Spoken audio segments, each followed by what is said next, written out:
পবিত্র রমজান মাস উপলক্ষে বজবজ বুইতা মিঠাপুকুর আল আমিন সেবা প্রতিষ্ঠান স্বেচ্ছাসেবী সংস্থার উদ্যোগে স্বল্পমূল্যে রোজার খাদ্য সামগ্রীর বিক্রয় কর্মসূচি নেওয়া হলো। এই পবিত্র রমজান মাসে বজবজ এলাকার বহু মুসলমান মানুষ আছে যারা এই রোজার সময় সঠিকভাবে রোজার খাদ্য সামগ্রী কিনতে পারেনি। সেই সময় মানুষের কথা চিন্তা করে আল আমিন স্বেচ্ছাসেবী সংস্থার কর্মীরা একত্রে তারা এই মানবিক উদ্যোগে নিলেন। স্বল্পমূল্যে এই রোজার খাদ্য সামগ্রী পেয়ে এলাকার বহু মানুষ খুবই আনন্দিত হয়েছেন এবং সাধুবাদ জানিয়েছেন। এই আল আমিন স্বেচ্ছাসেবী সংস্থার কর্মীদের এলাকার মানুষ মনে করেন এই ধরনের মানবিক উদ্যোগ যদি আরও নিয়ে থাকেন তাহলে এলাকার বহু গরিব মানুষ এই পবিত্র রমজান মাসে উপকৃত হবেন। আমরা এলাকার যারা স্বল্প উপার্জন করা পরিবার বা ব্যক্তি রয়েছে এই পবিত্র রমজান মাসে তাদের পাশে দাঁড়ানোর জন্য আমরা এই সেবা প্রতিষ্ঠানের পক্ষ থেকে এই প্রোগ্রামটা অ্যারেঞ্জ করেছি। এখানে খুবই কম মূল্যে তাদের পাশে যাতে আমরা দাঁড়াতে পারি। আমরা দেখেছি যে যাদের উপার্জন খুবই কম, বিশেষ করে রমজান মাসে তারা খুব অসুবিধার মধ্যে পড়ে যায়। অন্যান্য 11 মাসে তারা এই ফলটা এতটা খাওয়ার দরকার হয় না, সেজন্য তাদের সংসারটা ঠিকঠাকভাবে চলে যায়। কিন্তু রমজান মাসে প্রতিটা বাড়িতেই এই ফলাহার একটা চলে, আর এটা আমাদের যারা বাচ্চারা আছে প্রতিটা বাড়িতেই যারা বাচ্চা আছে বা বড়রা আছে সবাই এটা করে থাকে ইফতারের মাধ্যমে। এই জন্য সেহরি এবং ইফতারে যা যা কিছু প্রয়োজন হয় সেগুলো আমরা অ্যারেঞ্জ করেছি এবং খুবই সস্তা দামে।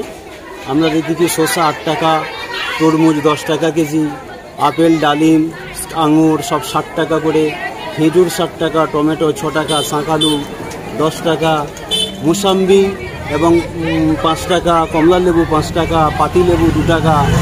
আগামীতে আমরা চেষ্টা করছি ছোলা এবং চিনি সেটাও এরকম 50%-এর বেশি কম মূল্যে যাতে আমরা এই গরিব মানুষদেরকে দিতে পারি, তাদের পাশে যেন দাঁড়াতে পারি।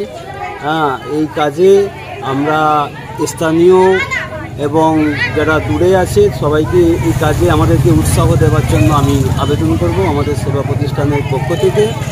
আমাদের শিবিরদের জন্য আপনারা দোয়া করবেন, আমাদের পাশে থাকবেন। মানুষের সাড়া কেমন পাচ্ছেন? মানুষের সাড়া অভূতপূর্ণ সাড়া পাচ্ছি। আর সবচেয়ে বড় কথা হচ্ছে অনেক মানুষকে আমরা যেভাবে দেখতে পাই যে তারা যেন খুবই ভালো আছে। এই কাজটা করতে গিয়ে মানুষের ভিতরকার যে প্রকৃত চিত্র সেটা যেন চোখের সামনে উঠে আসছে। অনেক মানুষকে এভাবেই জানতে পারছি, বুঝতে পারছি যে তারা সাধারণ চোখে তাদের আর্থিক অবস্থার কথা ভাবা যায় না, ধরা যায় না, কিন্তু এই কাজ করতে গিয়ে দেখছি ভিতরে ভিতরে সত্যিই তারা অসহায় হয়ে আছে। সেই মানুষটার মুখে আমাদের এই প্রতিষ্ঠানের মাধ্যমে হাসি ফুটে উঠেছে।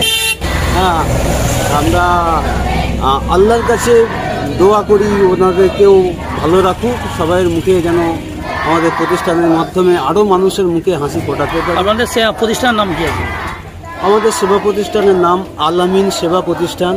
প্রিয় নবী হযরত মুহাম্মদ সাল্লাল্লাহু আলাইহি সাল্লামের এই পবিত্র নাম উৎসর্গ করে আমরা এই নামটা নামকরণ করেছি। ঠিক আছে।